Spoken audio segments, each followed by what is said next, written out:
सबसे पहले हम आपको बताएंगे अपराध कितने प्रकार के होते हैं। अपराध जनरली दो प्रकार के होते हैं।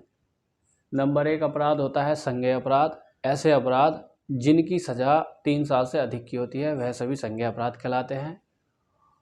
और असंज्ञेय अपराध यानी कि नॉन कॉग्निजेबल ऑफेंस, ये ऐसे अपराध होते हैं जिनकी सज़ा 3 साल से कम की होती है।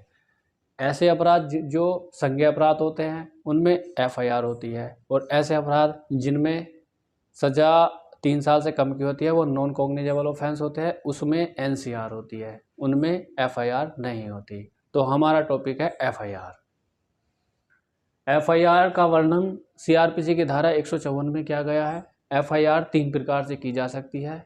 नंबर 1 या तो थाने में जा कर के, नंबर 2 एसपी के माध्यम से, और नंबर 3 कोर्ट में जाकर सीआरपीसी की धारा 156(3) का मुकदमा डाल करके। तो हम तीनों प्रकार से बताएंगे कि एफआईआर कैसे करें। नंबर 1 थाने में किस प्रकार से एफआईआर की जाएगी।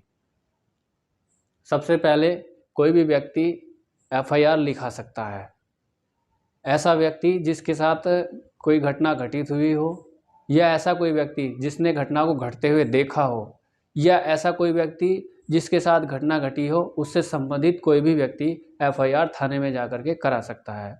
अगर कोई व्यक्ति पढ़ा लिखा है तो लिख करके एफआईआर दे सकता है थाने के अधिकारी को, और यदि कोई व्यक्ति पढ़ा लिखा नहीं है तो बोल बोल कर भी अपनी एफआईआर वहाँ पर थाने में लिखा सकता है।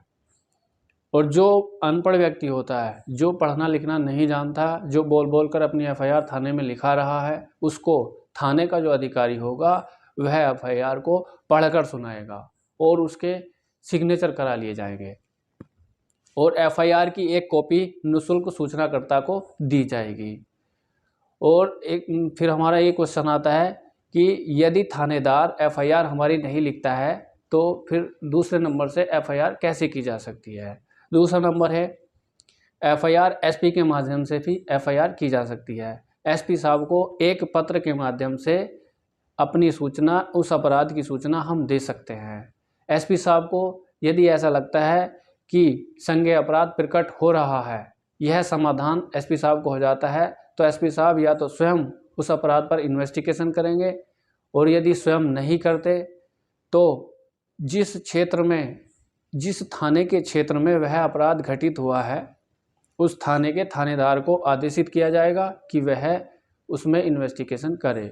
नंबर 3 आता है कोर्ट के माध्यम से कैसे एफआईआर की जा सकती है।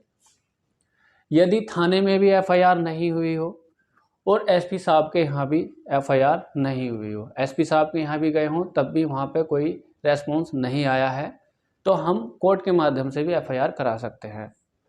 सीआरपीसी की धारा 156(3) में इसका विवरण किया गया है, और कोर्ट में जाकर के एक एडवोकेट करके एडवोकेट के माध्यम से उस मुकदमे को कोर्ट में डाला जाएगा, और कोर्ट के माध्यम से कोर्ट उस पर आदेश करेगी कि हाँ एफआईआर इस पर की जानी चाहिए और इन्वेस्टिगेशन होनी चाहिए। ये थे हमारे आज का टॉपिक एफआईआर और एफआईआर कैसे करें।